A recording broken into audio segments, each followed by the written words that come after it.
दूसरों के मन की बात को कैसे जाने? How to read mind through. हम इसे एक कहानी की मदद से समझते हैं। यह कहानी बुद्ध पुरुष आचार्य ओशो रजनीश ने सुनाई थी। एक सम्राट का बेटा जब बड़ेड़ा हुआ तो सम्राट ने अपने बेटे को ध्यान की शिक्षा के लिए एक जापानी गुरु के पास भेज दिया। जापानी गुरु बड़ा अजीब था।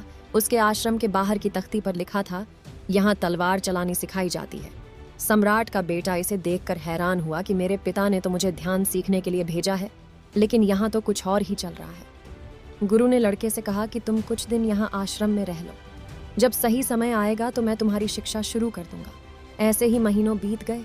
एक दिन गुरु आए और बैठे हुए शिष्य पर लकड़ी की मदद से पीछे से हमला किया। शिष्य दर्द से चिल्लाने लगा और गुरु से बोला, मुझे तो आप पागल लगते हो। मुझे यहाँ शिक्षा के लिए भेजा गया है और आप मुझ पर वार कर रहे हो। गुरु ने कहा, आज से तेरी शिक्षा शुरू। अब तू ध्यान रखना, सजग रहना। किसी भी समय मैं तुझ पर वार कर सकता हूँ। दिन बीतते गए। गुरु दिन भर में उस पर कई वार करता। शिष्य कुछ वारों से बच जाता, लेकिन कुछ से नहीं बच पाता। 3 महीने बाद शिष्य इतना सजग हो गया कि वो गुरु के पैरों की आवाज भी दूर से सुन लेता कि गुरु मेरे पास आ रहे हैं। अब गुरु उस पर एक भी वार न कर पाते। अब गुरु ने कहा, तेरी दूसरी परीक्षा है कि अब नींद में भी ध्यान रखना। नींदम में भी तुझ पर वार हो सकते हैं। अब शिष्य पर कुछ दिन नींद में भी वार हुए, लेकिन फिर शिष्य नींद में भी सजग रहने लगा। अब नींद में भी गुरु पास आते तो उसे पता चल जाता। देखते देखते 6 महीनों में उस शिष्य का ध्यान और होश बढ़ गया। एक दिन गुरु साधना कर रहे थे। तभी शिष्य ने सोचा, गुरु ने मुझे इतनी बार मारा है, क्यों ना आज गुरु की परीक्षा ली जाए कि आखिर इनका ध्यान कितना सजग है। शिष्य ने मन में सोचा ही था कि गुरु की आवाज आई, रुको रुको, नहीं, ऐसा करने की सोचो भी मत। मेरी हड्डियां बूढ़ी हो चुकी है, मुझे मत मारना।